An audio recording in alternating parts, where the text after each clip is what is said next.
こんにちは、モーリーです。旅は自己投資ということで、今回は東京なのになかなか誰も行っていない奥多摩エリア絶景グルメ旅行をお届けいたします。教えたくない、いやでもこっそり教えたい、そんな一生に一度は行くべき大人の穴場旅行先、ぜひ大画面でゆっくりご覧くださいませ。それではどうぞ。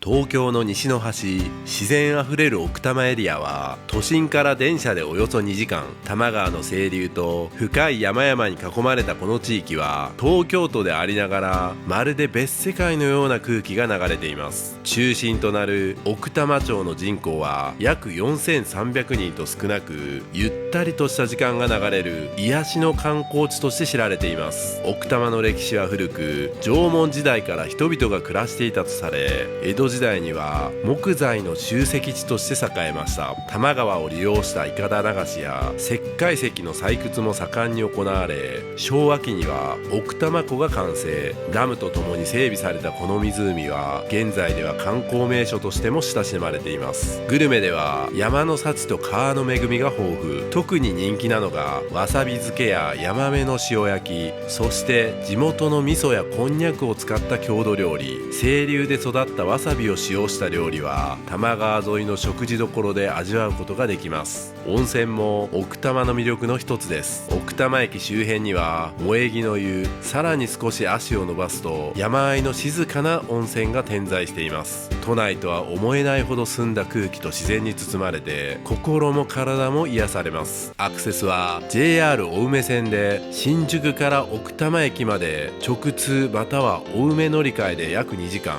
車なら中央道や圏央道を使い青梅インターから約1時間ほどで到着可能です。それでは東京の秘境を一緒に楽しみましょう。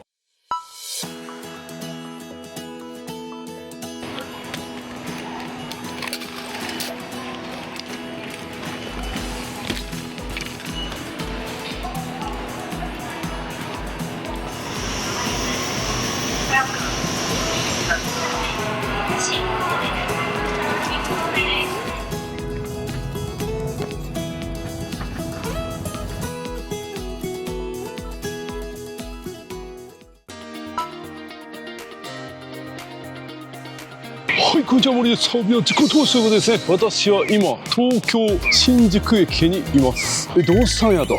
ね、モーリーが東京にいるとか意味わからんでみたいな。大人の穴場旅行ちゃうんかいみたいなね、話なんですけど、もちろん今から大人の穴場旅行したいと思うんですけども、今日はですね、東京なのに誰も行っていない奥多摩という地域に行きたいと思います。めちゃめちゃ偏境についたら怒られるな。めちゃめちゃ秘境とか絶景が満載なのに、実は東京というね、他にもね、東京でも東京なのに神津島とかね、式根島とか伊豆大島とかも東京なのに離島っていう、そういうとこありましたけども、それに引き続いてというか、今度はまた違う方向、山の方ですね、そちらに今日は行きたいと思います。それで新宿からスタートということで、新宿からだったら皆さんも行く方もわかると思うんで、ぜひ僕の旅程を真似して東京なのに誰も行っていない秘境に皆さんも行ってみましょう。それでは行ってきます。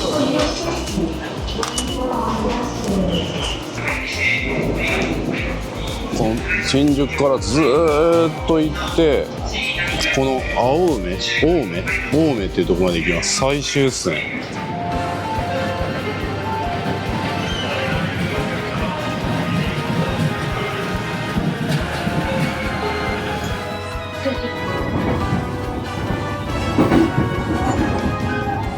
ホームの中ほどに停車をしております。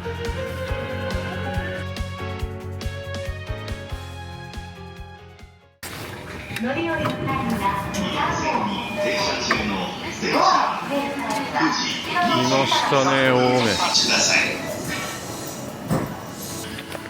梅。いや、もうすでに東京じゃないみたいに自然ですね。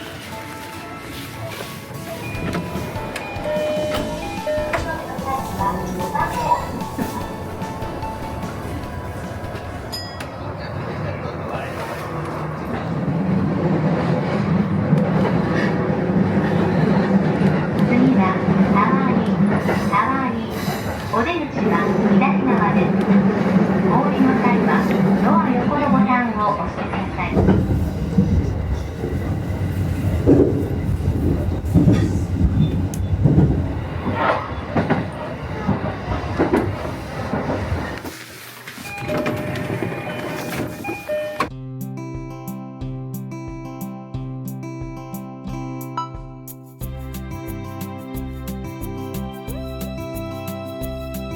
さあやってまいりました。沢井。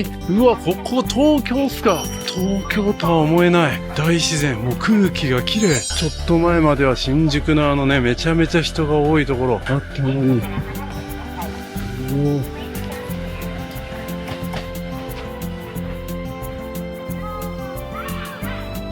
いやー、急にのどかですね。半端ない。いきなり保育園の子供たちの楽しそうな声も聞こえて、すごい。なんとここは無人駅なんで、こうやって出るときにここでスイカをタッチするみたいですね。これでいけるんや。すごい。自販機みたいな感じになってるんですね。で、この辺りに酒造があるということでね、まずそこに行きたいなと思ってます。それではね、小沢酒造というところにちょっと今から行きたいと思うんですけども、本当にすごいっすね。天気が、撮影のために天気が用意されたみたいな素晴らしい天気なんですけど、この奥多摩エリアっていうのはね、東京都なんですよ。こう見えても東京都で、東京都の最西端に位置する自然豊かな地域で、多摩川の上流域に広がっていますと。都心から比較的近いにもかかわらず、美しい山々、渓谷、湖などの自然が楽しめることで知られていると。登山やキャンプ、温泉、渓流釣りっていうのかな、アウトドアアクティビティが人気で、東京の隠れた観光地とも言えます。まさに大人の穴場旅行ということで、なんか島旅感すらちょっと味わえる感じですね。都会の喧騒を離れて自然を満喫したい人とか、気軽に登山やハイキングを楽しみたい人、そういった人にぴったりですね。逆だな。すいません、逆でした。チャット GPT を見ながら歩いてたら全く逆でした。あるあるっすね。いやー、東京とは思えないですね。もうこの辺酒造とカフェとかもあるし、で多摩川があの辺に流れてる感じなんですね。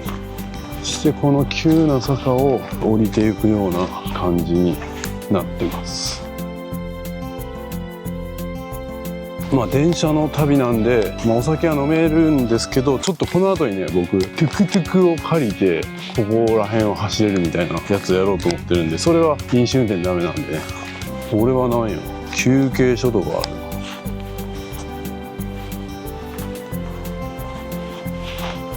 で、今到着した沢井っていうのは、特に有名なのは沢の井という日本酒のブランドを持つ小沢酒造と、その周辺の美しい渓谷が有名だと。300年以上の歴史を持つ老舗酒造なんですね。日本酒沢の井で有名ということですね。今日の夜とか飲めるかな、沢の井。この辺ですけどね。ここかな、下か。いや、本当に空気が綺麗。全然変わる。2時間電車走らせるだけでここまで変わるんや。しかもなんか電車めっちゃエモかったしな。もうずっと景色眺めてた。この辺かな、ここら辺ですね、沢の井。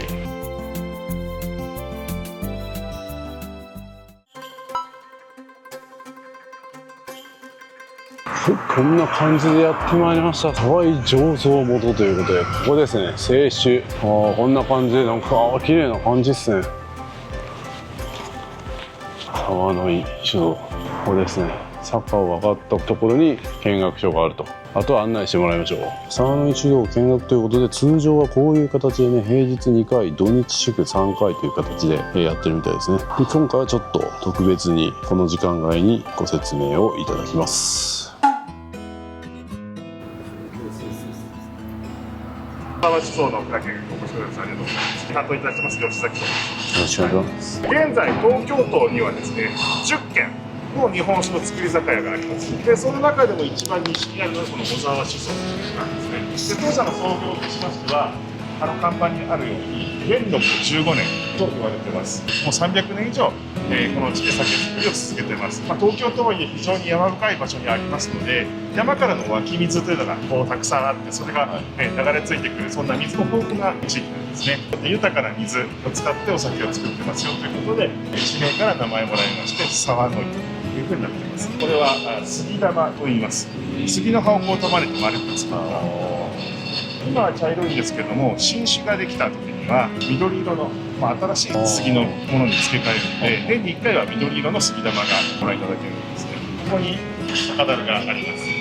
見てもらうと仮のマークが特徴的ですけれども、これうちのトレードマークなんですが、これは海のカニではなくて山のカニ、つまり沢ガニなんです。沢ガニというのは水のきれいな場所に生息していると言われています。つまり、この辺の水の環境の良さをお伝えするために沢ガニをトレードマークにしています。ちなみにこれは2人でいうと72リッター満タンだと入るので、これで一斉に乾杯するとそうですね、400人ぐらいが400人も飲めるようなそんな量が入ります。じゃあ蔵の方に入りたいと思います。ありがとうございます。まずはこちらに神棚があるんですけれども、お酒造りというのはですね、日本人にとってお酒、日本酒というのは本来は神様にお供えするものなわけですよね。ですので、お酒を作ること自体は神事であるというふうに我々考えますので、従業員はここで毎朝一礼してから仕事を始めています。毎年9月になりますと、その年の酒造りがスタートしますので、その際には武蔵御嶽神社を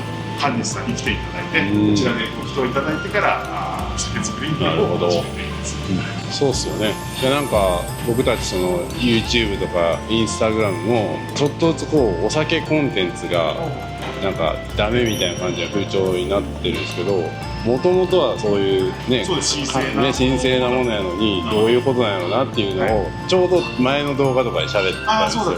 そうで改めてそういうことを思い返していただきました。じゃあ蔵にはいちょっと入るときにここで靴の裏を消毒というか入ってじゃあこちらからどうぞ。はいいい匂いです。作業してるとやっぱりこう、お酒の香りがくると思います。でここ見てもらうと温度計があります。蔵の中今が7度ぐらいですね。冬ですとこれぐらいなんですけども、この建物自体は創業の当時からあると言われてますので、もう300年以上経ってます。で、蔵の中がこう、ちょっと薄暗くなってるのが分かるかと思うんですけど、これはお酒にとって日の光、特に紫外線っていうのが良くないんですね。で、こういった安定した気候を利用して現在は貯蔵スペースとして使ってます。でこの青いタンクにはですね、ほぼ出来上がって出荷待ちのお酒が入ってます。一番代表的な酒米でいうとこの山田錦ですね。ちょっと見比べてみてもらうと粒の大きさが違うのが分かると思います。食用米よりも酒米の方が粒が大きいです。で外側を削ってより味わいをクリアにする。3割削りますと 70% が残ってます。4割削りますと吟醸酒、半分まで削ると大吟醸というふうになっています。なるほど。なので大吟醸のお酒は雑味が落とされて香りが生きたお酒になるわけですね。精米具合残ってる数字が 35% で作ってるお酒があります。大吟醸の香というお酒ですね。本当にこう雑味が落とされて繊細で優雅な香りがするお酒ですね。削ってしまった部分をどうするか。ぬか漬けに使ったりだとか、畑の肥料、家畜の餌だったりに使います。で、さらに削りますので、白い部分も削るわけですね。ですので、白ぬかというところも出てきます。これ何かと言いますと、お米を削った粉ですから、米粉のようなものですね。おせんべいとかお団子のようなものに加工されて使われることもあります。そのように無駄にせずに使っていくっていうのも、日本酒造りにおいて一つ昔から続いてきた。そのゴボッとした状態を袋に入れてギュッと絞るんです。そうすることで液体と固体とに分けられる。で、全部絞り切りますと、この袋の中に残るのが酒粕なわけですね。で、絞り切った後に袋を開いて酒粕を剥がしているのがこちらの写真です。それとこの辺は水が豊富ですので、わさび作りをしている。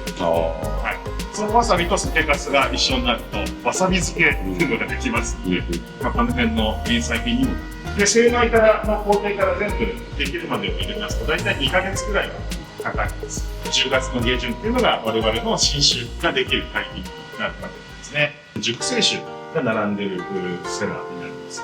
ここにあるお酒に関してはあえて3年以上ここで寝かしてる熟成させてるお酒になります。お酒の名前としては蔵を守ると書いて蔵守と読みます。黄金色に色づいているのがわかるかと思います。味わいとしましては角が取れるというんですかね、丸くなってマイルドになっていきます。それと同時に独特のちょっと癖というか個性も出てきます。お酒に使う水のことを仕込み水というんですけれども、その仕込み水が湧いてる井戸になります。ここには書いてあるんですが、この北側高水山という山がありまして、そこから秩父湖清掃という厚い岩盤を伝ってこちらに湧き出している岩清水、東京都名湧水57選にも選ばれている綺麗な水になっております。じゃあ中の方へ。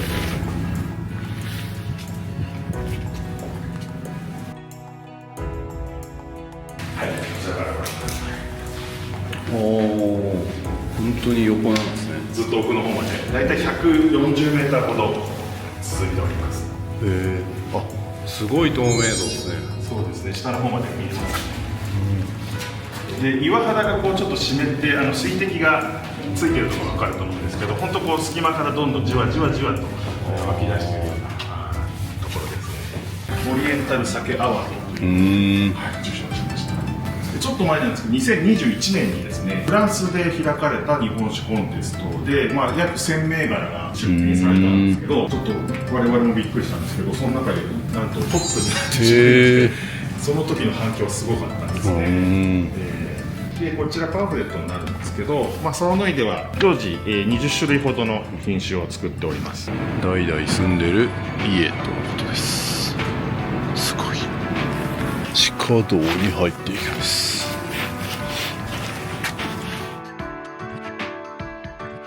めっちゃいい感じですね。サワノイのお酒が美味しいですとか、こっからこの橋も素晴らしいですね。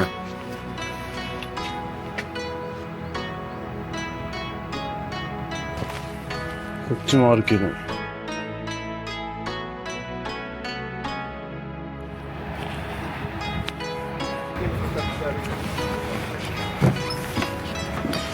さあ橋を歩きます。全然揺れたりしないですね。そして美しいですね。であの場所で飲んだり食べたりねできるってめっちゃいいっすね。これはいいよ。空気きれいやし。これが東京っすか。でなんかお寺みたいなのあるな。はい、ここは豆腐とかねお酒も買うこともできるし、この軽食のところで軽食を買ってこの景色を見ながら食べることができるんですね。で食券で買うことになるんですが、今10時台なんで麺類を11時からしか買えません。旨です。うどん、そば、カレーうどん、焼きおにぎりとか冷ややっことかおぼろ豆腐とかなんかいろいろありますね。はい、飲み比べセットなんかも楽しめるんですけど、僕ちょっとこの後ね運転予定なんで今飲めません。やばい、あと3分。のんびりしてたら、ここ無人なんですね。無人だけどこういう乗るときはここでタッチすると、すごい人がいなくてもこうやって電車成り立つんですね。でここの時刻表を見てても1時間にだいたい1本とか2本とか来てるんで、いやこれでもね東京の人からしたら少なって思うかもしれないですけど、僕ももっと僻地に行ってるんで、それこそ1日に2本しかないとか1日に3本しかないみたいなの見てるんで、そっから考えると1時間に1本とか2本とか来るんだったら全然いいやんみたいな感じで思います。はい、そろそろ来ます。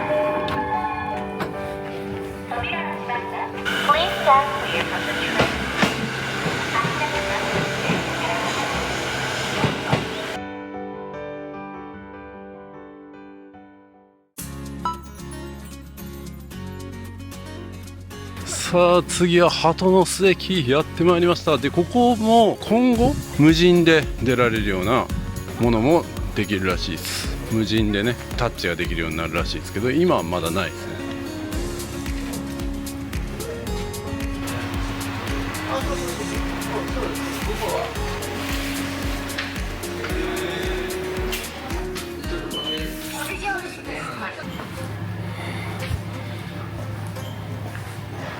はい、ここでホテルのチェックインみたいなのをそのままここでできるようになるみたいですね。いろんな試みをしてるんですね。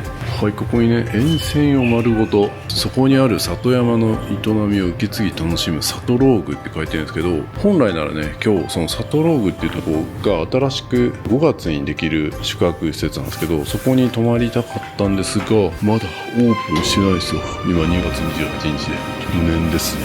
で、ここがその将来的にその5月にオープンした時に、この駅でそのままホテルのフロントみたいな感じで、この駅でもチェックインしてそのままその里ローグに行くみたいな感じになるみたいですね。沿線丸ごとホテルみたいな。だからこのホテルはこの場所だけじゃなくて、もうこの全部こう沿線がホテルになってるみたいなイメージなんですね。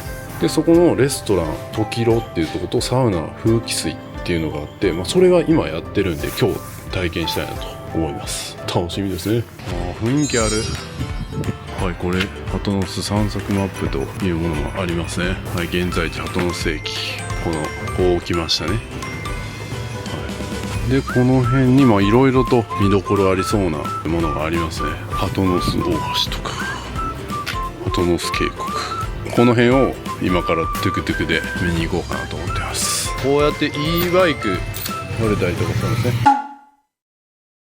はい、それではね、このトゥクトゥクに今から乗りたいと思います。トゥクトゥクのイメージが全然違うけど、しかも電気 e モビって書いてるぐらいから電気でしょうね。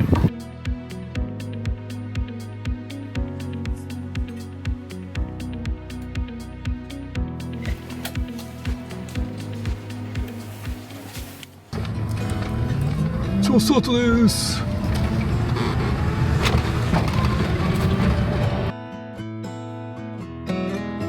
なんか指示器出してるけど、指示器なんか聞いてないぞ。い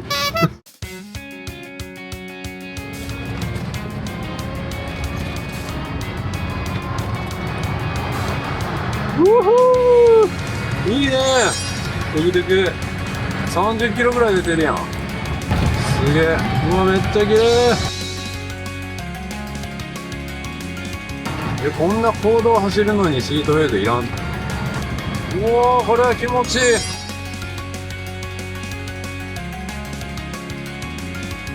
いやー、これはいいですね。めっちゃ気持ちいいよ。運転も楽ちん。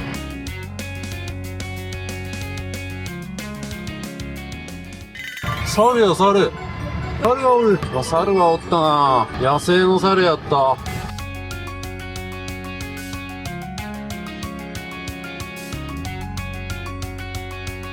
めっちゃ気持ちいい。この橋とかも気持ちいい。運転難しいかなって思ったけど、全然難しくないっすね。ゲーム感覚。こんなとこ入るんや。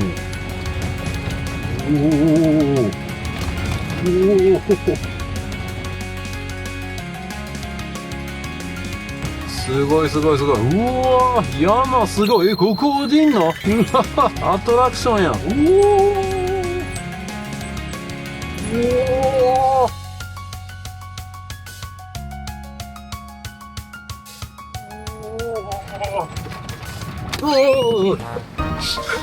スマホが落ちたわ。このトゥクトゥクはバックもできるんですね。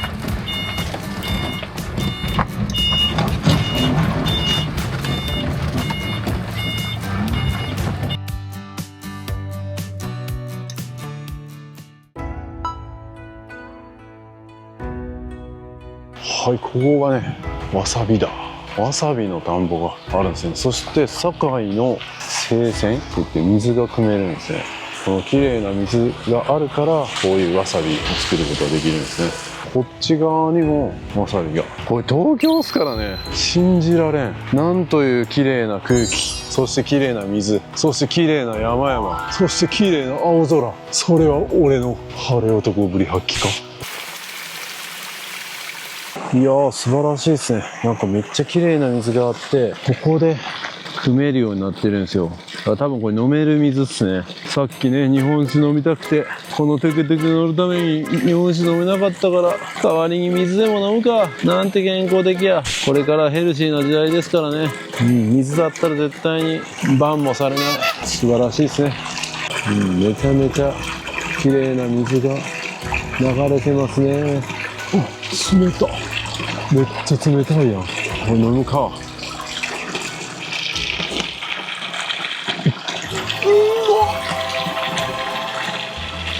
ああ、日本酒飲みたかったけど水もうまいな。最高っすね。いやー、これ東京っすからね。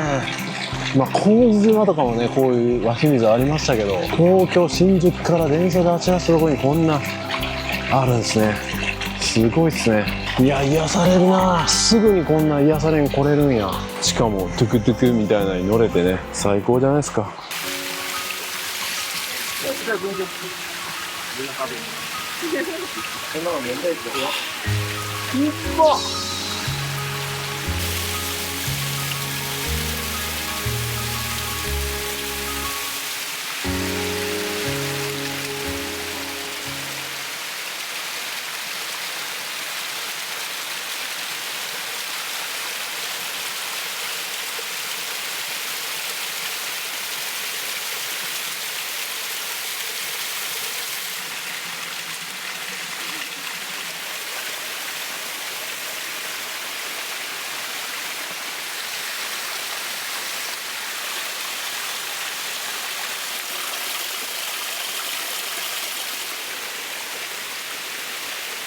なぜこの地域になんかわさび田ができるのかみたいなところなんですけども、やっぱりわさび栽培にはきれいで冷たい水がいるんですね。きれいだけでもダメと、きれいプラス冷たい水が必要と。でこの辺の湧き水や支流を生かして栽培されているということですね。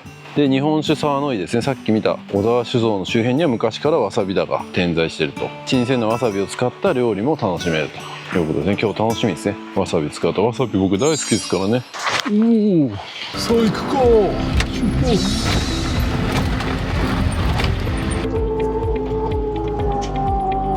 重い重い重い重っ。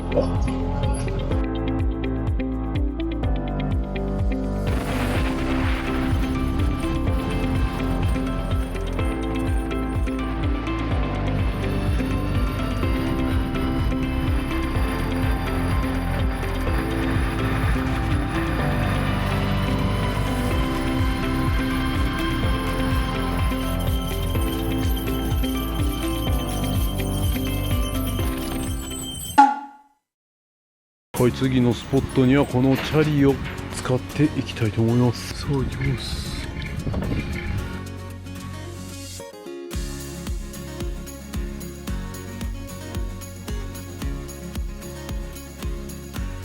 あ、ここ通れるんや。あ、ここすげえ通れるんや。ここが雲仙橋で普通に車も通れて、ここが鳩ノ巣渓谷。素晴らしい。これは絶景やんけ。これはやばい。反対側も行ってみると、反対側は反対側でまた素晴らしい景色が。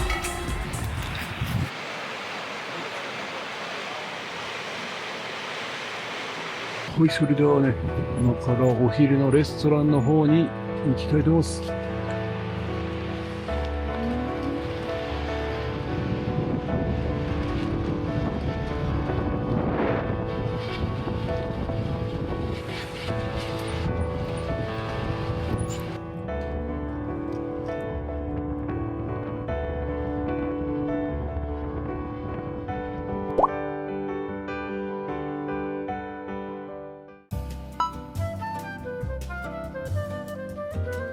ご飯をいただく前にお庭周りみたいな時間があって、ここで育ててるわさび田とか、後で利用するサウナですね、あそこが。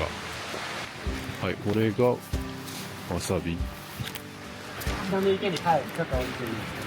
一足早くですね、春を感じられるような瞬間に出会っております。で、こちらの広の先ほども、あとこのお水ですね、川から直接お水が流れてくるんですけれども、10度以下、10度で水ですけど、パトロークサウナもありまして、こちらのパトローク水風呂はですね、川の水直接溜められるようになっているので、はい、この冷たさにご温としていただいて、はい、大丈夫です。整っていただきます。積み重なっている見えるものすべて手作業で積んでいくんですよ。はい。湯沢式と呼ばれる水耕栽培でわさびを育てております。皆さんわさび収穫できるまでどれぐらいの期間がかかるかご存知ですか？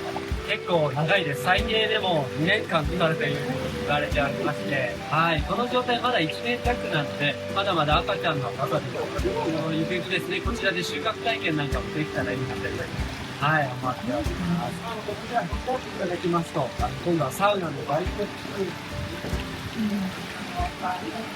薪のサウナを作業しておりまして、奥多摩林道で栄えた町なので、奥多摩の薪を燃やして温めるサウナをご用意しております。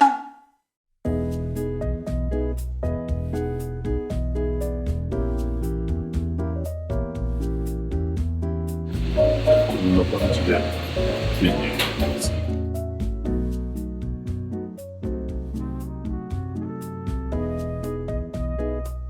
す。それではいただきます。キウイと杉となんちゃらですね。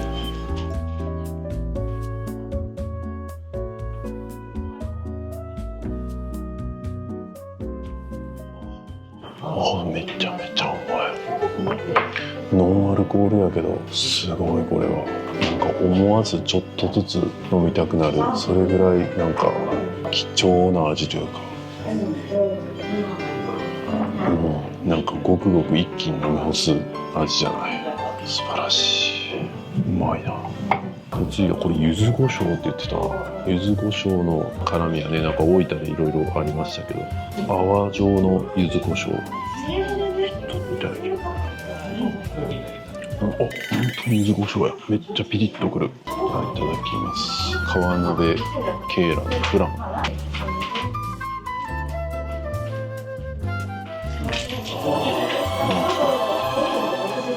なるほど、美味しい、優しい。中に肉も入ってるんですね。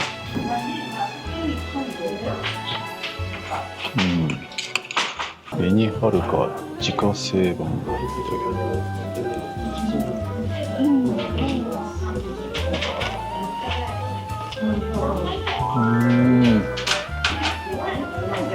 紅はるか、お米のパフも食感が変わって、僕の意識もはるか遠くに行くところでした。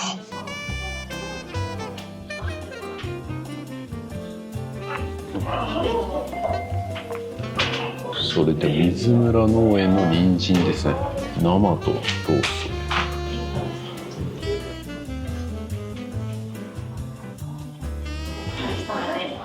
ト。面白いな。うまい。食べたことがない斬新な味で仕上げてきてますよ。ここはオーベルジュに泊まったみたいな感じですね。だからここに泊まったらそういう感覚で泊まれるんですかね。オーベルジュに泊まったみたいな。全て食べるものが新しい。他のお客さんからも美味しいという言葉が聞こえてまいります。ロースト。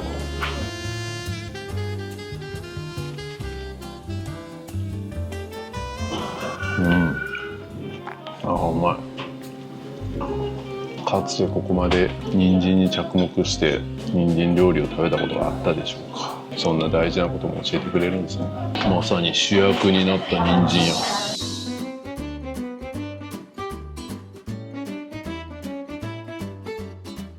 パンもなんかうまそうっすね。なんか違う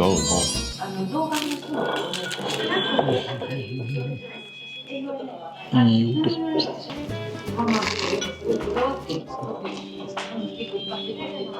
料理は美味しいし、目の前は渓谷がね、見えてますし。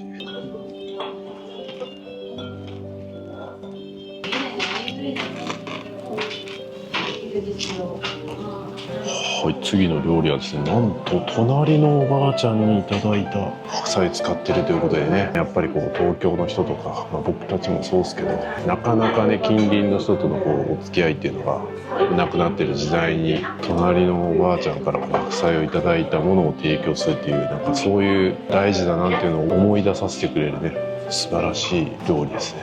このサトローブがそんなね、おばあちゃんの温かさ、そして近隣の人とのコミュニケーションの大切さ、そんなことも教えてくれるんですね。まさかねそんなことをここで学ぶとは思わなかった。東京ですからね。東京といえばなんかもうみんな自分のことに必死で他の人に構ってなんていられないみたいな、そんなイメージを勝手に持ってました。違ってたんですね。東京にもこんな世界があった。ちょっと電車走らせてくるだけでこんな世界があったんですね。ごちゃごちゃ言うとなっといただきますわ。おばあちゃんの顔を思い浮かべながらいただきます。会ったことないけど。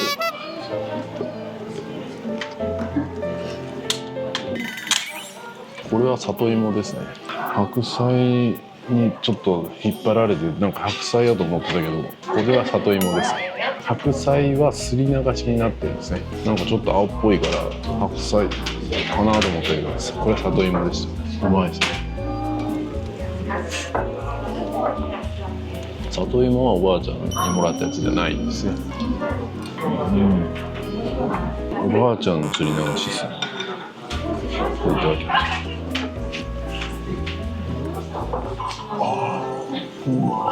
温かい。食べ物としても温かいし、気持ちまで温かくなる。なんという大人の穴場感。うまい。今気づいたんですけど、アルコールもノンアルコールもペアリングありましたね。ペアリングメニューが僕英語でペアリングって書いたから読み切れへんかったので、それやったらペアリングにしとけばよかった。何選んだらいいかわからん。お肉に合うものをと聞いてと思いました。これはビーツとなんとか大きくなんとかなんとか読めません。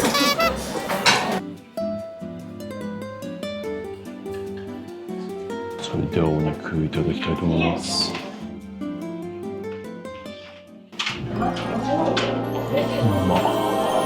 ょっと焦がした感じの、炭火焼きなんや。炭火焼きっすね。ちょっとやっぱ焦がした感じの風味がありますね。焦がしてるんで。ビーツも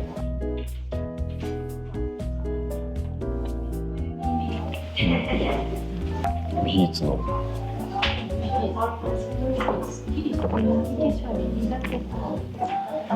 確かに合う。面白いな。ワインでもないけど独特な味ですけど、クリエイティブっすね。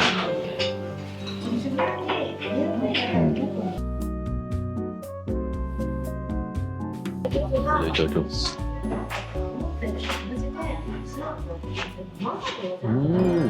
ただの甘いソースかと思ったら甘酒使ってるんですね。今日朝見た小沢酒造さんの。味わい深い。またこれ食べたことがない味やね。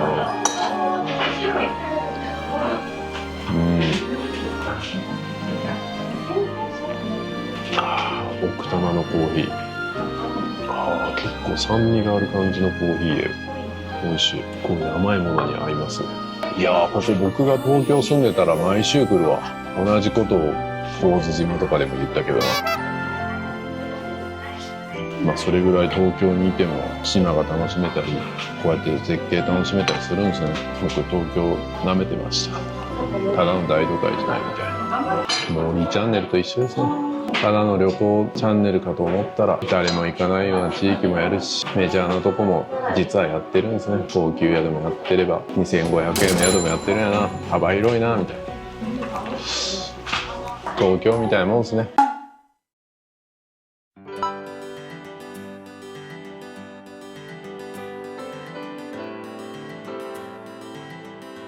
サウナの着替えるところに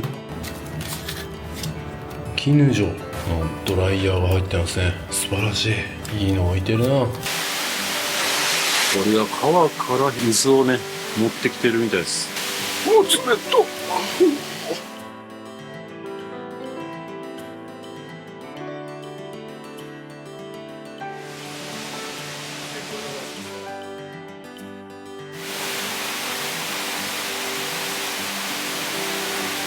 こんななんかおしゃれな家物で水を飲むことができるんですね。これ手はサウナ楽しませていただきます。オープン。よーしょ。あっつ。これはでも全然これ見えへんな。ライトないから。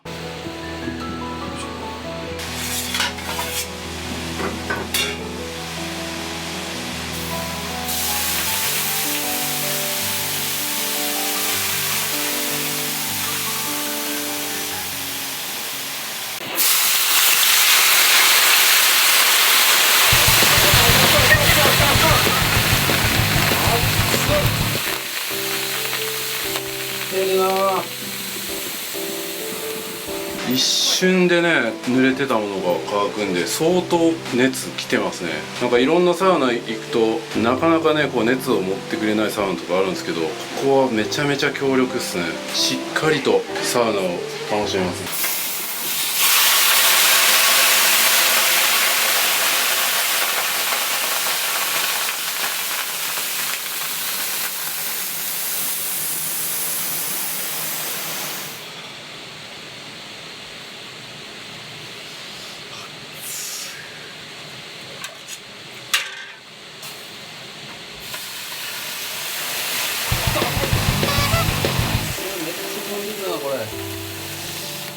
すごい威力やな。来てますね。来たすごい。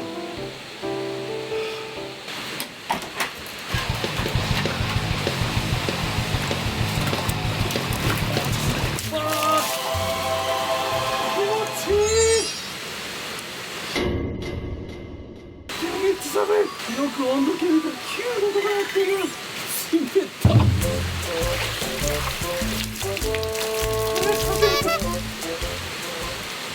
わあ、こんな川のせせらぎとね、この山の美しい景観を眺めながら整うことができるんですね。半端ないな。東京を僕は勘違いしてました。ただの都会だと勝手に思い込んでいました。皆さんもそういうことありますよね。あいつはこういうやつやみたいな感じで勝手に決めつけてることあるんじゃないですか。もしかしたらその人にも東京がこんな景色を持ってるように素晴らしい側面があるかもしれないですね。そんなことを教えてくれるんですね。この奥多摩の旅はまさにハーブのことですね。皆さんなんでサウナ入るのに上着着てんねんみたいな感じで思ってるでしょ。仕方なかったんです。僕のだらしない体を見せるとちょっとリスクがあるということで服を着ることになりました。無念ですね。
水風呂で入った水が流れてる元がここで見れるみたいで、おお、なんやこれ、絶景ポイントとして行けるぐらいの、すごい、これはすごいわ。素晴らしいですね。この水をそのまま僕は今日水風呂として入ったということですね。すごいな。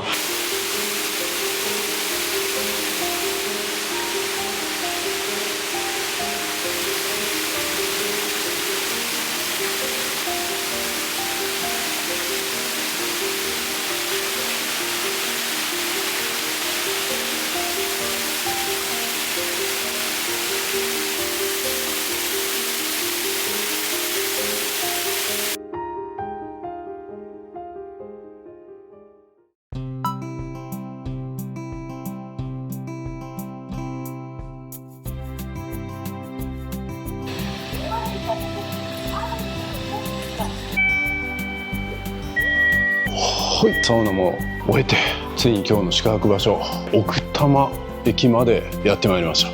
これが最後になるのか。でこの奥多摩っていう駅はこの僕が乗ってきた電車のもう終点ですね。最後東京の端の端来たっていうことですね。でその街をちょっと今日街歩きしながら飲みに行きたいなと思ってます。これはこれで楽しみですよ。この周辺はねそんな魅力があるのにほとんどの人がまだ行ったことがないという場所でございます、ね、この魅力を今から伝えていきますよ。もうなんかこんな雰囲気から東京じゃないみたいな感じですよね。めっちゃいい感じ。観光案内所もあるしマップもあって、こんな感じでマップがあって、今どこよ。これか奥多摩駅もう端っこですね。この先が描かれてない。ここで終わりです。端っこですね。なんかいろいろあります。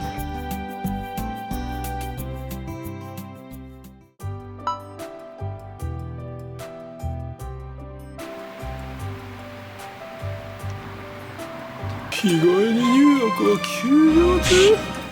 はい、奥多摩エリアで宿泊する宿はこんな感じです。なかなか広くていいですね。でマッサージチェアなんかもついてて、なんとこのビューです。橋が見える素晴らしいビュー。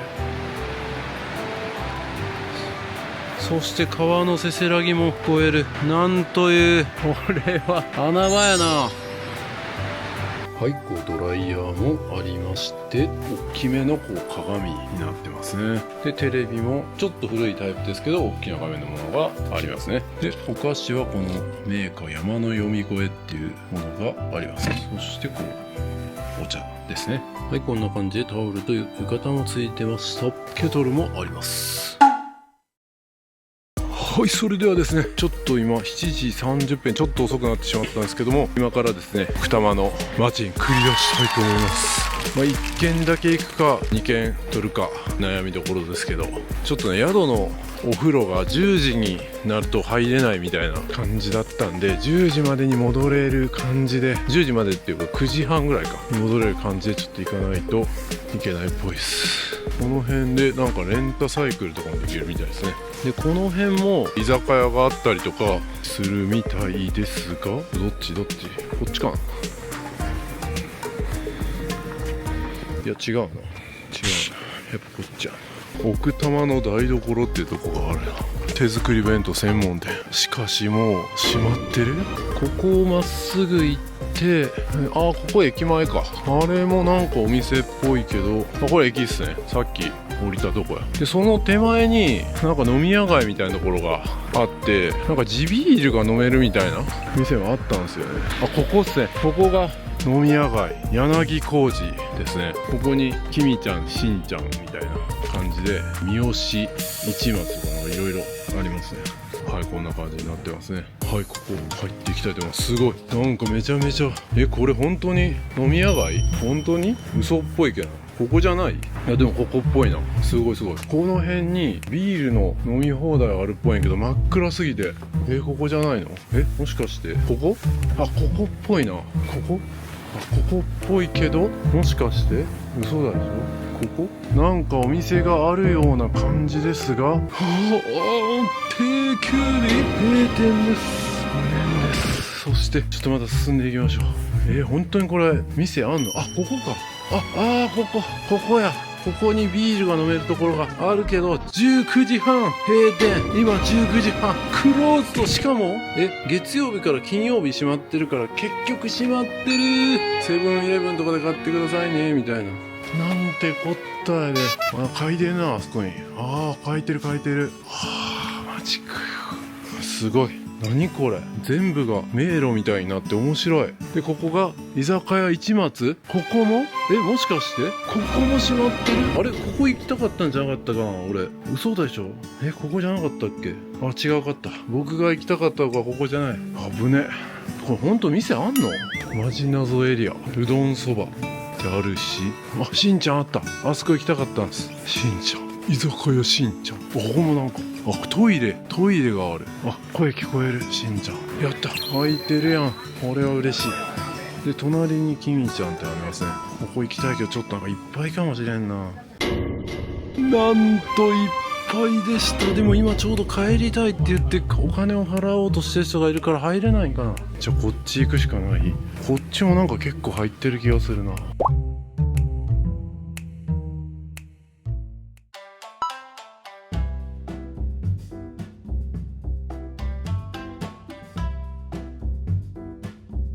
今ガラケーですか？俺が生まれた時電気がなくて、はい。ろうそくとろうそく？ランプで生活してて、そんな時代ですか？で、ああ、すごい。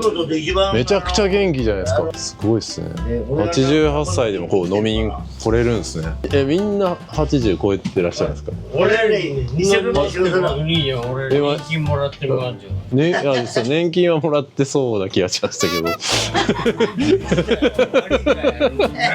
悪くねえよ。積んだ金をもらってんだよ。うんだかね。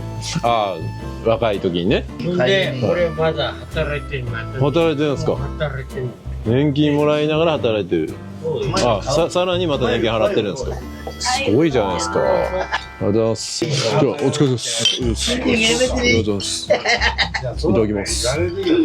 飲みすぎちゃったんだよ。YouTuber ね、右手でいただきます。もしかしたらいいどこで女の人がも行かれる感じなんですよ。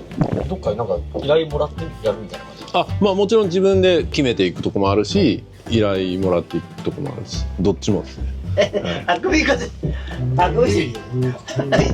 よし。 4時ぐらいから飲んでるね。寝るよ。 4時から飲んでるんですか？いいっすね。そうだよ。だってこの人なんかもう2時から。2時から飲むんですか？ここで？ずっとここにいるんですか？ここにずっと。半端ないっすね。もうこれおしまいだよね。マジか。もうねえの？あるよ。それ入れてよこれ。半端ないっすね。飲んでここはこの通りのそっちもあるじゃないですか。はいはい。隣もいっぱいですよ。一緒でここはなんかどっちかっていうともうこの辺に住んでる人たちが来るみたいな。あ、そうなんですか。逆に観光客の人が行くとこはどこなんですか？観光客が山登りの人は僕もいつもそっち行ってるあんです、けど。山登る人がここ来るみたいな感じですか？山登って帰ってくる人は、はい駅のところに駅から入ってるとこ、左側のところに行く、もうだからしょうがねえよね。なんていうんですか？村木さん。これか。今発見した。僕もここもいつも釣りできてるんですけど、やっぱその釣り仲間でやっぱ YouTube やってる人からちょっと知り合って紹介してもらって、でいつも行ってて、これが観光客の人が行くみたいな。山登りで山登りで人がいっぱい。そうなんや。どっちかというと僕も何回か来たことあるんですけど、どっちかというと本当に地元の人がすごい。そんなにあるわけじゃないですもんね、いっぱい。そうですね。この2軒ぐらい。そうですよね。そうですよね。なんかこの居酒屋市松ってとこもなんか閉まってたし、ここも開いてなかったな。泊まりですかね。泊まりです。もうこの時間この時間から帰れるんですか？まだまだ東京に。だってまだ帰られますもん。東京帰るんですか？これ南部線。どっちなんですか？南部線。南部線。9時半やったら帰れるんですか？そう9時半ぐらいまで。僕も大田区なんですけど。帰るんですか？9時ぐらいやったら。それは面白いですね。こんなニッパラに空き家がいっぱいあるからただで貸してやらない。ありがとうございます。ニプラっていうんですか？ニッパラ鍾乳洞。日本の日に原っぱの原でニッパラ。出た。全国の鍾乳洞でサミットでずっといろいろ行ってたってニッパラがね、ナンバーワンぐらいで来るからな。すごい。なんかすごいですね。南大東島みたいな入り口やん。これわさび漬けと青唐辛子。青唐辛子。青唐辛子なんかみんな家で。そうなんや。土日とかだとキッチンカーとかで玉ねぎ前でわさび漬けとかいろいろ。なんか出てますね。ここにね飲んでるけどみんな東京に帰るんですね。ここで飲んで東京の家に帰るっていうのもなんかすごい確かに帰れるんやなって、電車があるから。そう11時まであるけど途中で止まっちゃうよね結局。途中で止まるんですか？どうするんですか？止まっちゃう。違う、青梅まで行ってあと向こうまで帰る時に電車があるかないかだから南武線なんか9時。それもしなかったらどうするんですか？どっか止まる。青梅で止まるしかないですか？どっかで止まる。行けるとこ途中で。南部線の方まで歩いて帰ってくる。3日ぐらいか。で帰る時から帰ってるってどういうことですか？来る時はそんなに気にならないですけど、来る時ですね。来る時は気になりますか？インターネットですよね。はい。権力じゃなくて個人が情報発信でそうですね。はい。いいことになったなと。はい。ころが変なやつらが出てくる。あ、そうですね。全くそうです。そうですね。そうですね。ちょっとうるさいって思う。もう言わない。もうさ、今日、ケンちゃんで前ってんだから言わないで。イライラしてきたら。変なやつ。面白いっすね。さあ、気を取り直していきますよ。これがわさびの茎をつけたものですね。そしてこれがわさび漬け。あれ、どっちも漬けって言ってことは。まあわさびです。これもわさびです。で、これが青唐辛子って言ってたかな。みんなこの辺の人は家で育ててるということで、おつまみでいただきます。はい、それでわさびの茎いただきます。おー。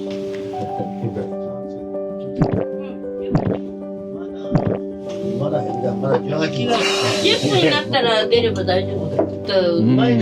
すごいピリッとする後味が美味しい。初めて食べる感じ。綺麗な水で作られたんやなみたいなのを感じますね。懐かしいなと思うよ。俺は学校のもう会話が全然成立しないでカオスな感じなんですけど。南部線のどっち？いただきました。青唐辛子。南部線のど南部っち？線知った。じゃあ割とご近所さん。僕大田区なんですけど。これもうまいな。酒がすごい。割とすぐ。わさび漬け。これ絶対うまいでしょ。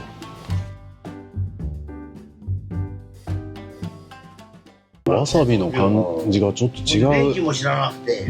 やっぱなんか清い水で作られてるっていうのがなんか体感で感じられる。これもわさびの味がツンとくるんですけど、なんかやっぱり他の居酒屋とかで食べたようなわさび漬けとまたちょっとなんか違う、澄んでる感じ。でもこの辺はやっぱりちょっとね、そういう空襲に対する絶対立派な何これ？持ってってください。これ箸置き。あ、マグネット。うん、マグネットになってる。マグネットいただきましょう。面白い。キミちゃんが似てる。おー、すごい。お母さんキミちゃんっていうんですか？そうです。キミちゃんの連絡先までついてるじゃないですか。携帯番号。キミちゃんの携帯番号をゲットしました。冷蔵庫とかこういうとこに入ってるの。分かった？そうっすやな。女からのメモとかそういうの。キミちゃんなんて書いたけど。目を歌うだな。歌ったら間に合わなくなりますよ。そう、トイレ行って帰ってきたらもう帰るよだから。いいからめっちゃ管理されてる。酒を進むわ。あれもいただきます。日本酒。日本酒。はい。冷たいので大丈夫です。次とか来る時があれば、はい。ぜひイワナの骨酒をやってみて。イワナの骨酒。イワナ川魚イワナの骨酒って扱って、焼いたイワナを。あ、そういうヒレ酒みたいな。ヒレ酒みたいな感じで。すごい美味しいですよ。へえ。ありがとうございました。入るのかな、ありがとうございました。そのい本上生。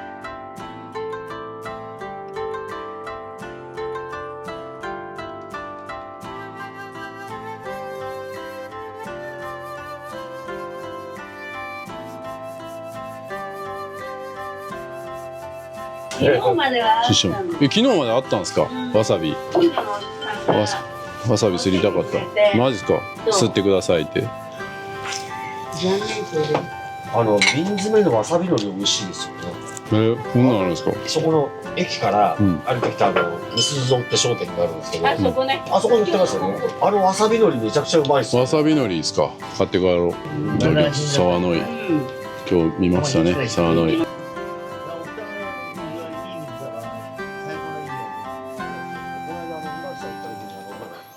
ゆず塩とか。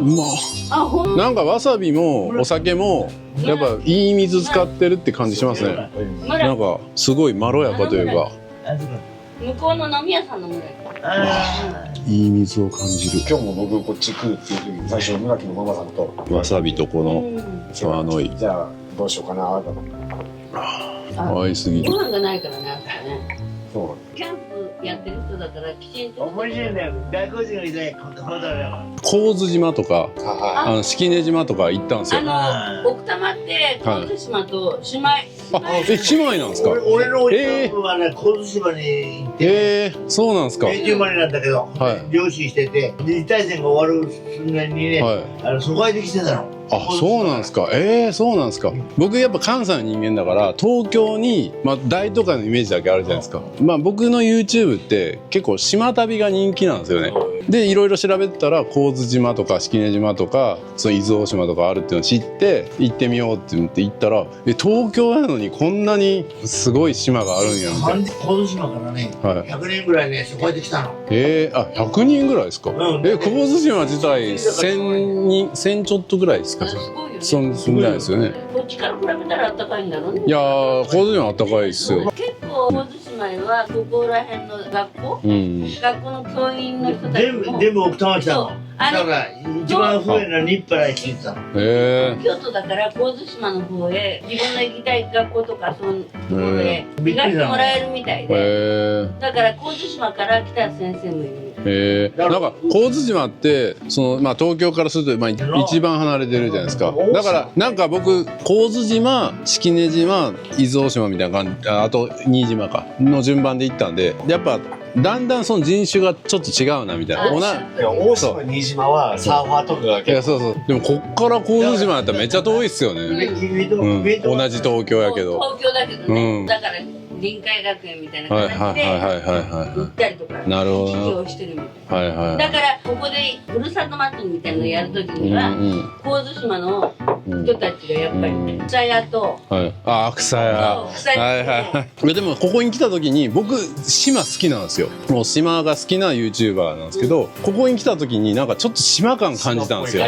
島っぽい感じを感じたんですよ。山だけどなんか島っぽいなんか好きな空気を感じて、めっちゃここいいみたいな。でも奥多摩は僕もすごい好きだからずっと来てますけど、奥多摩はやっぱ交通の面はいいじゃないですか。そうですね。奥多摩が多分一番東京の端、西の端っていう感じあるけど、でも檜原村って昔から僕らの時って教科書に載ってる檜原村、東京都内の村みたいな唯一の村みたいな。檜原村。檜原の方が絶対アクセス悪いですよね。檜原村っていうのがあるんですね。檜原村って東京都内の唯一。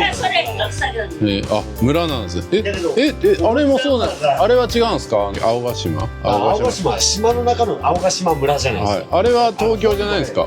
東京です。あれも東京ですけど、本土で唯一。本土で村。神戸岩とかあるじゃないですか。それカノト岩。カノト岩じゃないですか。兵庫県の人間でね、ちょっと神戸行っちゃいますね。本当に泡酒しかくれない。泡酒？泡が出んの。違う、本当に泡酒。泡酒飲むんですか？泡なんか金が払いけど。そんな飲み方あるんですか？泡がいいんですか？泡だって3杯飲めばよ。そうか。コップだとビールだからさ。ちょっと取っていいですか？泡酒。ビールの泡だけ飲むみたいな。これ3杯飲んだら普通にビール飲んだと一緒になるんですか？じゃあコップで今入れんから。コップでもう戻るからさ、それ。そういうこと。これ泡じゃないですか。どんなあるんですね。素晴らしいですね。10年飲みに来てるんですか？もう15年もっとか。おでん来ました。誰が？これの先代の高校2年の時から飲んだから。先代の人もいる。50年も来て。ここ昔は焼き鳥屋さんで。ここや。俺は50年、高校2年の時からこうやって怒られた。高校2年から飲みに来てるんですか？ちょっとそれ問題。それは問題発言やな。この前なんかすごいよ。外国に留学で行ってんだからで。私がいらないよ。おめえじゃねえよバカ野郎。お前の子供だから。話が見えないから。このまますげえよって言ったから。言葉が分かんない。たまたま隠してるから。すげえなって。誰のことは俺私の孫だってネズミ見てるうんとんだ。うんと飲んでないから4人しか飲んでないから。4人しかじゃない。でもそれがもうお孫さん9人になったんですよ。お孫さん9人なんですか？それでカナダネズミさんになっちゃうよね。カナダすげえんだからね。で自然の中で生きてんだこれ。少子化対策にね。死ねないの。じゃあいや今ね出生率がね下がって問題になってるかそうだよね。ら。いやそうそう今の若い子なんてやっぱ産めないっすもんね。考えちゃうからね。いやそうそうやっだからぱこうなんていうの、私いつも思うのは、うん若い時に好きになってあそうです何も考えずに何も考えずに、ママさん若いってこと私は一緒になった方がいいと思うの。それは失いやそうっすよ敗でもよかいやそう本当そう思います、僕もそう思います。僕ちょうどその狭間の世代なんですよ。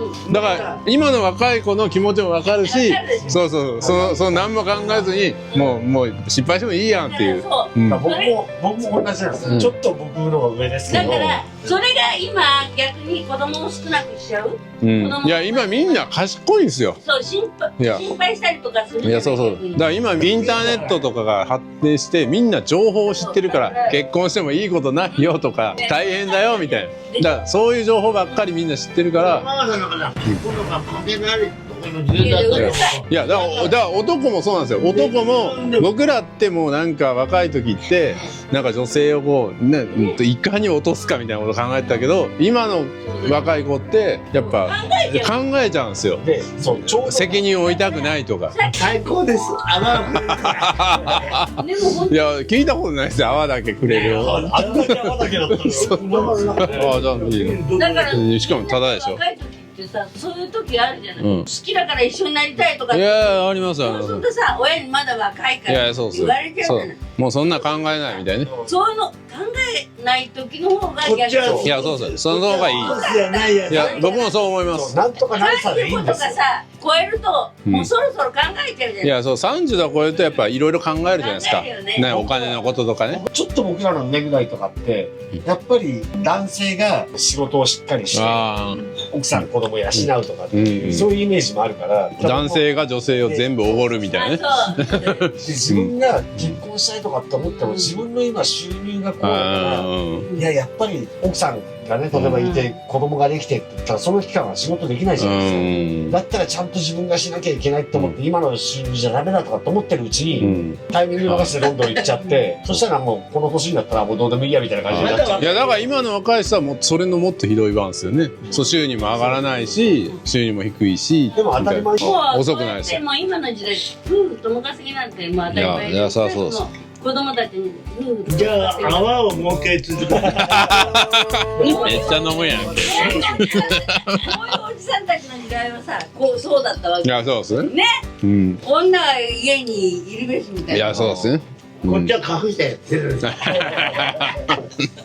いや本当にやっぱ変わってきてるなっていうのは感じますね。だからやっぱりいろんなこと考えちゃうと、うん。なんか続き方上手なんだ。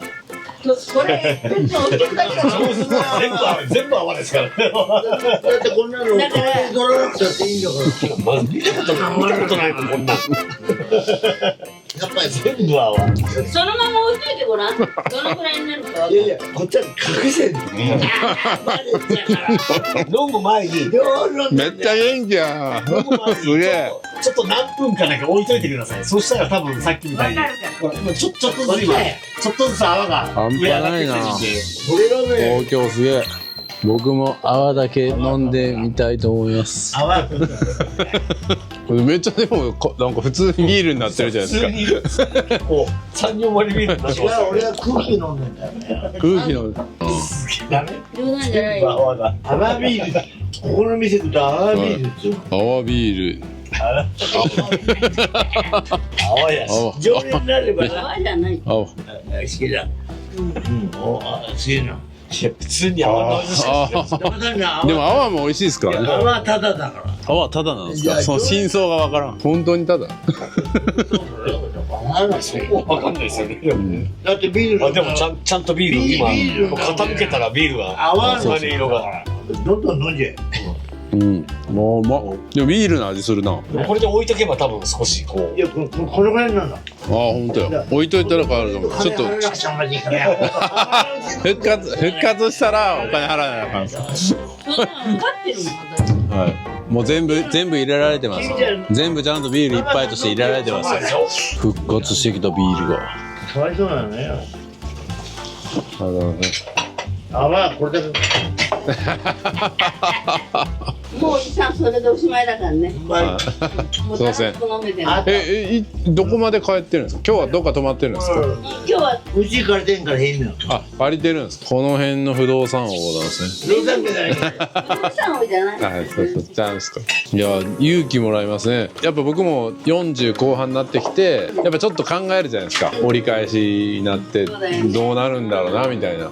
でもこうやって87歳、8歳でもこんだけ楽しく飲めてるっていうのを見たら勇気もらいますよね。ここに住むのいいっすよね。山の仕事をしてる人は、朝の6時頃行ったって山へ歩いていくと、働く時間が3時間ぐらいしかねえんだ。ほんとこの森林をね守る人のね、給料でも上げてくればいいけど、そうじゃないよって今。だから俺はね、それもそれにしといて来てくれればすごくね受け入れるよ。いやめちゃくちゃ全然異世界じゃないですか。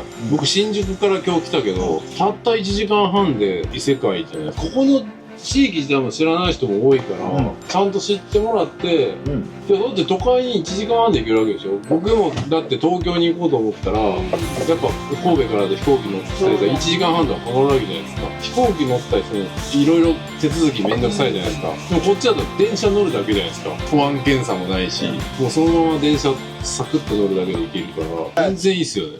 ありがとうございました。ごちそうさまでした。ありがとうございました。ありがとうございました。楽しかったです。こっちから。はい、お願いします。ありがとうございます。はい、またここに来たら寄ります。はい、ありがとうございます。今度ゆっくり来て。はい、ありがとうございました。ごちそうさまでした。ありがとうございました。ありがとうございました。いやー、素晴らしかったですね。しかもなんか払ったお金2500円だけだったんですけど、大丈夫なんかなみたいなね。ちょっとお風呂も入りたいし、ギリギリ間に合うかな。ちょっと戻るか。今日は一軒で終わりたいと思います。いやー、すごいですね。88歳でもあんだけ楽しく飲んでね、毎日楽しそうで。でもね、88歳の方からしたら僕おっさんとか言ってますけど、若者ですからね。僕もその話にね耳を傾けてくれて、いや感謝ですね。いやすごいですね。いややっぱまだまだこの東京なのになかなか誰も行かないみたいなのはね、やっぱり現地の方も思ってるみたいで、いや知ってほしいですね。いやめっちゃいい空間、楽しかった。しかもね、神津島と姉妹都市になるのかな、なんかそういうの言ってたんでね。それでは宿に戻ってお風呂入って明日に備えたいと思います。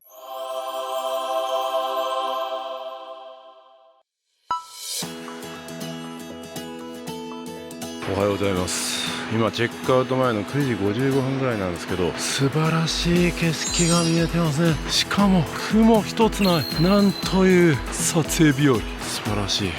でこの宿の部屋からあの橋が見える。そして美しい渓谷、そして水の流れる音、至高ですね。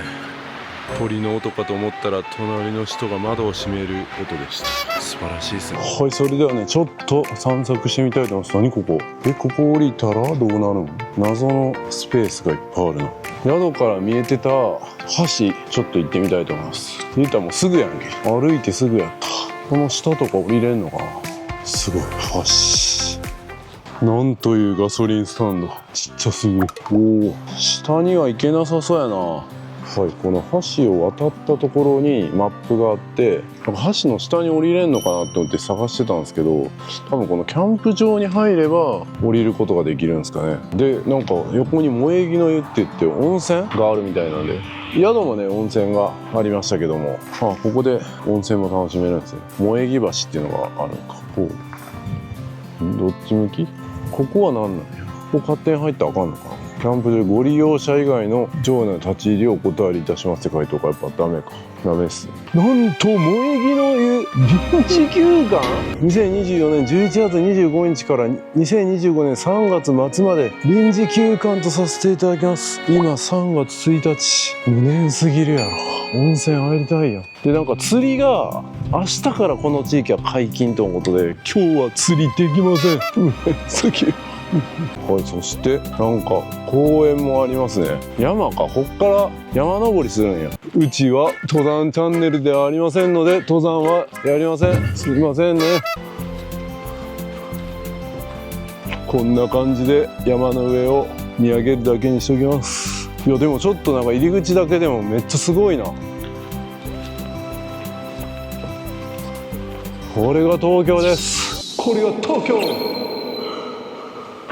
ヒノキ、これはすごいな。これ散歩するだけでも良さそうやけど、ちょっとどこにたどり着くかがわからんな。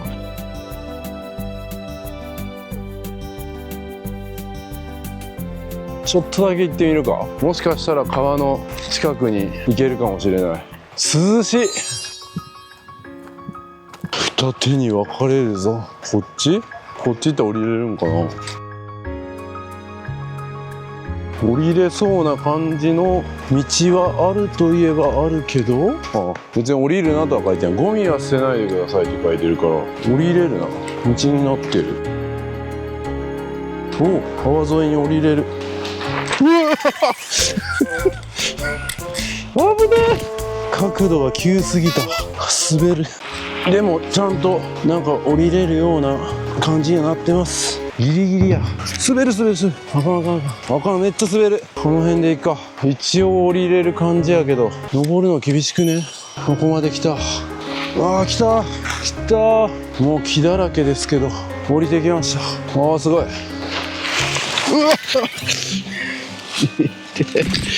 靴が脱げた。やってまいりました。なんかその階段あるやん。階段で降りてる人がいる。あんな場所があったんや。知らんし。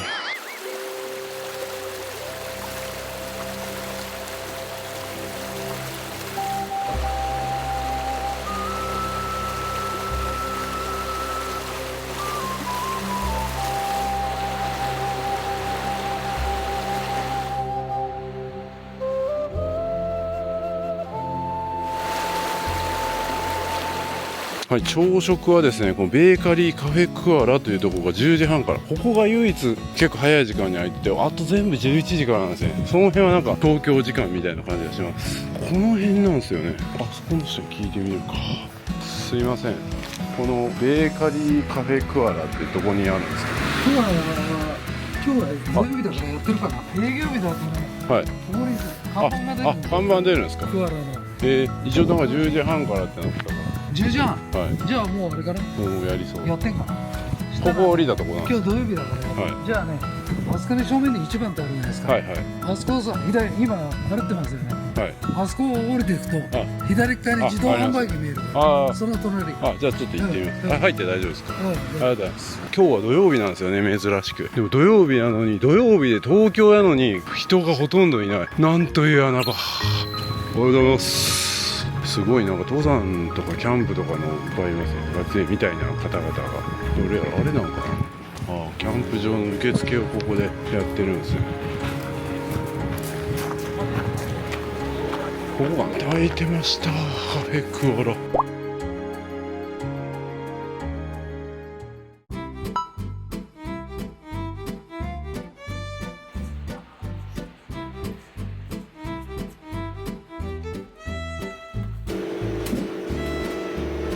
パンとかもありますね。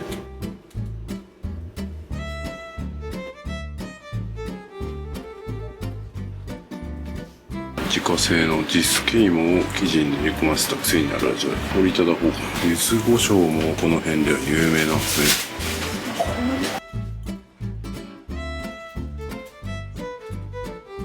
カフェスペースはこう外から入って、こんなスペースで、いい感じですね。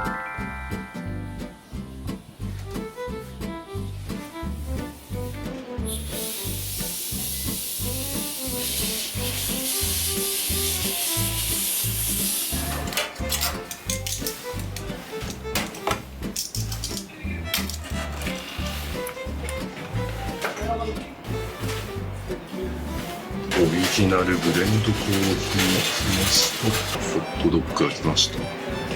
このケチャップもあるし、この柚子胡椒ですね、これを自分で調節して食べてくれと。そしてこっちにですね、ジャムとかなんかその大辛の柚子胡椒とかもあるらしくて、これも場合によっては試してくれと試します。はい、それではね、ホットドッグとこの柚子胡椒を使ったスコーンをいただきたいと思います。ここら辺ではね、その柚子が売りっぽくて、それで柚子胡椒とか作られてるみたいですね。いただきます。で、なんかいろいろジャムも試せるんで、ちょっとこれ最初プレーンで食べて、その後ちょっと試してみたいと思います。うまっ。めっちゃこのスコーンうまいな。歯応えもいいし、このなんか芋をじゃあこれ違う、柚子胡椒じゃねえよ。何俺嘘言ってた。柚子胡椒のスコーンとか言ってたけど、なんか芋でしたね。ここの芋使われてるスコーンでした。柚子胡椒はホットドッグの方ですね。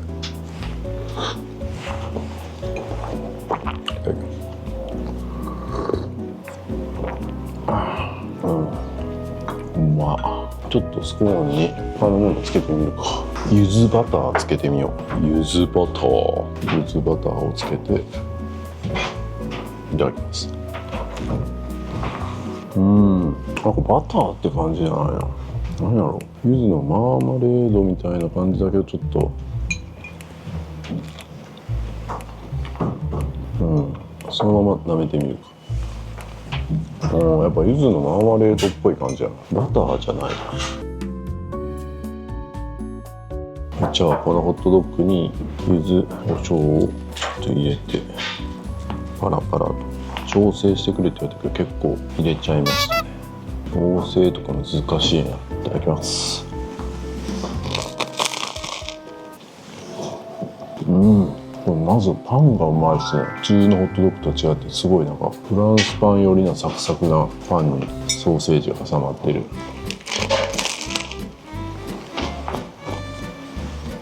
柚子胡椒が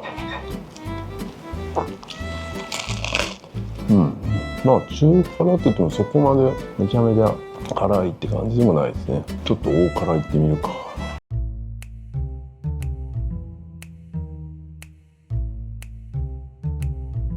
それで大辛でいただきます。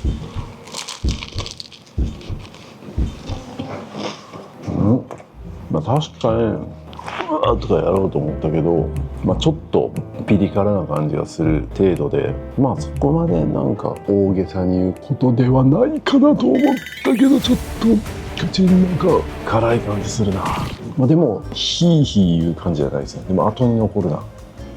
来た。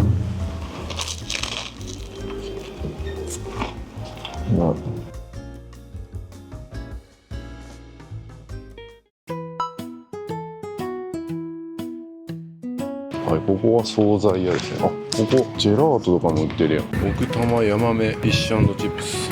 なんかヤマメのお酒もうまいみたいなこと言ってたな。ヒレ酒みたいな感じでヤマメをなんかお酒に入れるのもうまいみたいなこと言ってた。ジェラートうまそうやな。焦がしキャラメル。でもこれどこのやつなんや。京都とかわさびあるやん。わさびアイスあるやん。ここのわさびなんかな。ちょっと後でご飯の後行こう。ああいう昭和感あふれるお店最高。肉は市松最高っすね。やっぱこう自転車の人とか登山の人とかやっぱいるんですね。でこの辺鍾乳洞も行くんや。昨日飲んでた人が鍾乳洞の話してて、バスで鍾乳洞まで行けるんですね。でもめちゃめちゃ本数少ない。1日5本しかない。土日はむしろ鍾乳洞行きございません。なんと今日土曜日やから鍾乳洞行きたくても行けません。何やねん。むしろ土日の方が行くんちゃうんかい。ここが駅か。わさび食堂出てる。これもなんか噂に聞いたやつやな。こんなんも土日とかやったら出るんですね。わさび食堂。ここですね。卵堂っていうとこ行きたかったんですよ。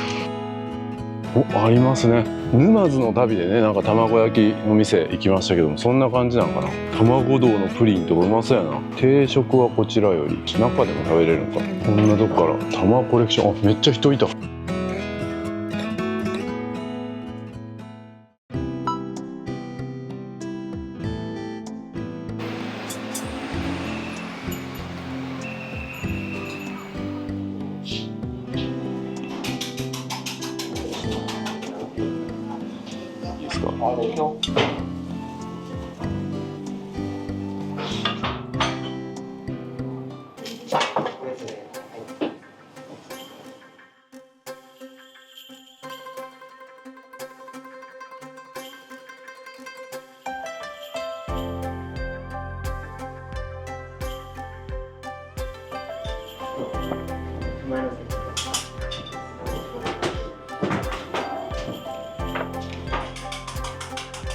それで置いておきたいと思います。楽しみです。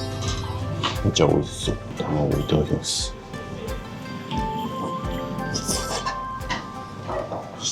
甘くて柔らかい。めっちゃうまい。日本酒にも合いそう。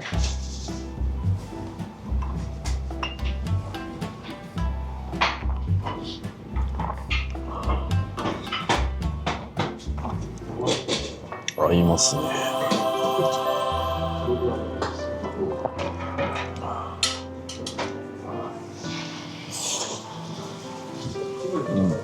ご飯もうまい。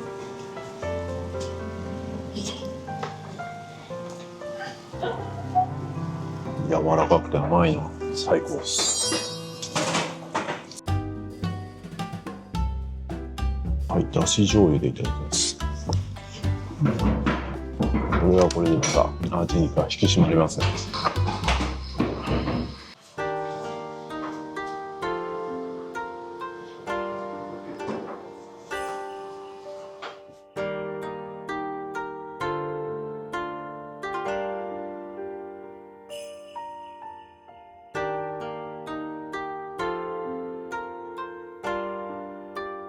卵が結構きます。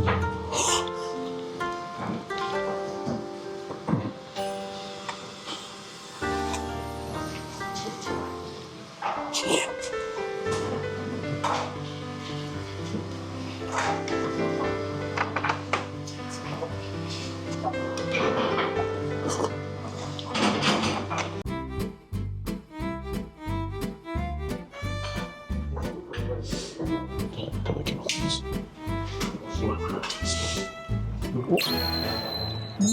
見た目はなんかただのケースに入ってるから、なんかそんな大したことないかと思ったけど、めっちゃとろけるやん。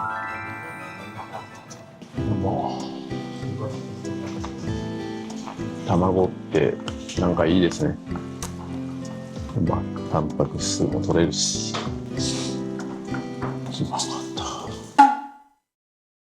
美味しかったですね。めっちゃ並んでます。終わったら。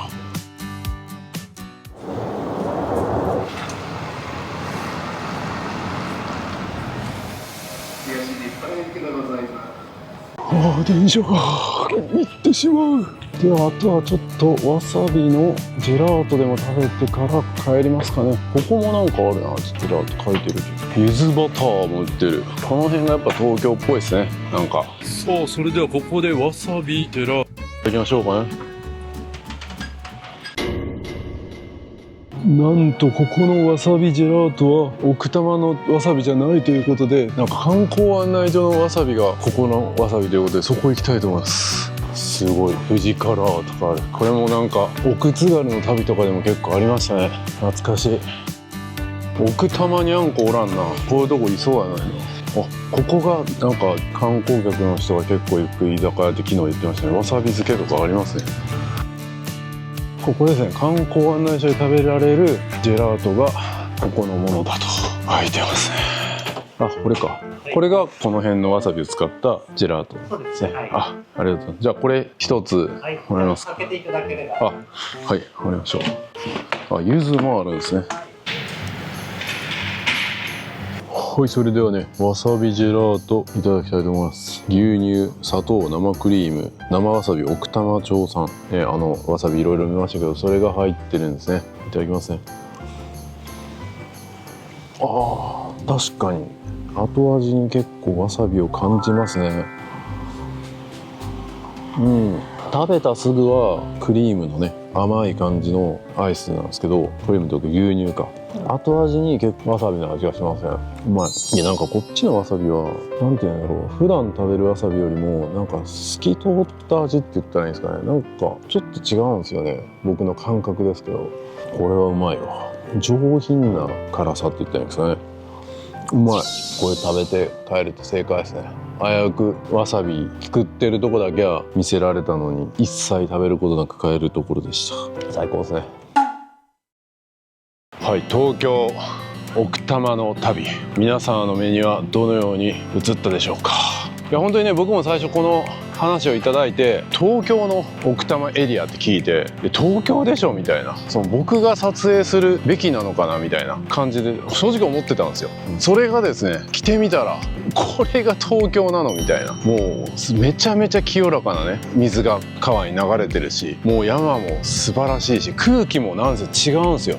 全然東京じゃないみたいな。それなのにほとんどの人が行ったことない。いやこれはね、まさに僕のチャンネルで伝えるべき、皆さんにお伝えするべき大人の穴場旅行だと思いました。そしてこれから5月にオープンするサトローグ、あそこに宿泊して非日常の、しかも大人な体験もできますし、この奥多摩エリアまで来ればもう本当にローカルな、ね、昔ながらのなんか島旅感もあるような、そういった楽しみ方もできる。いやこれは最高っすね。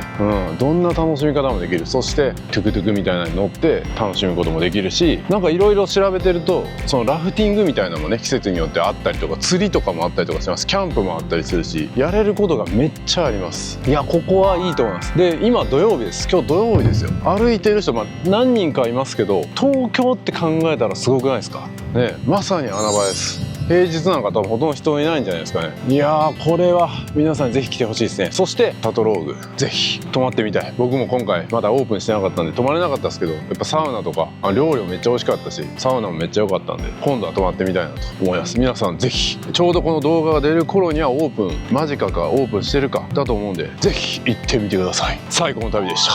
まさに旅は自己投資ということで、この旅を終えたいと思います。ありがとうございました。最高です。このまま奥多摩から電車乗って新宿まで帰りたいと思います。最高ですね。電車だけでいいですから、保安検査もいらない。最高です。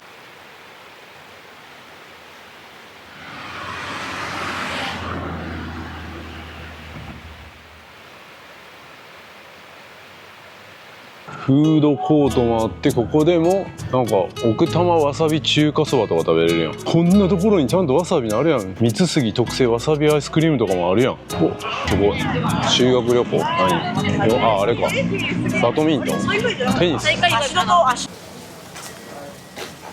さあ駅まで着きました。ちょうど先ほど電車行っちゃいましたね。今1時15分なんで、さっき1時14分の電車行っちゃいました。46分まで待ちたいと思うんですけど、ちょうど駅の中にね、この奥多摩駅上ショップってとこがあるんで、ここでクラフトビールでも飲んで待ちますかね。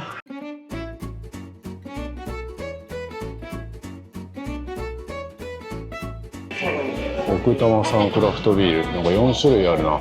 パシフローラ、エラト、デザーティー、スピノザ。なんとビールだけじゃなくてコーヒー専門店もあるんですね。このエラトっていうのが奥多摩産の芋を使用した綺麗なラガービールということで、じゃあクラフトビールいただきます。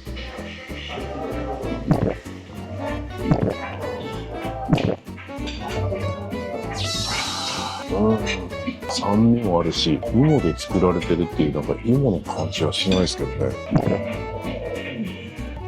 適度な苦味と、でも確かに若干後味に芋っぽい感じはするかもしれないですけど、言われなければわからないですよ。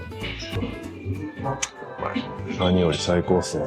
もう電車のちょっとした待ち時間に、この東京の一番最果ての駅でビールが飲める。これが最高っすね。さあそれでは今から新宿駅に帰りたいと思います。いやー天気にも恵まれて本当に最高でした。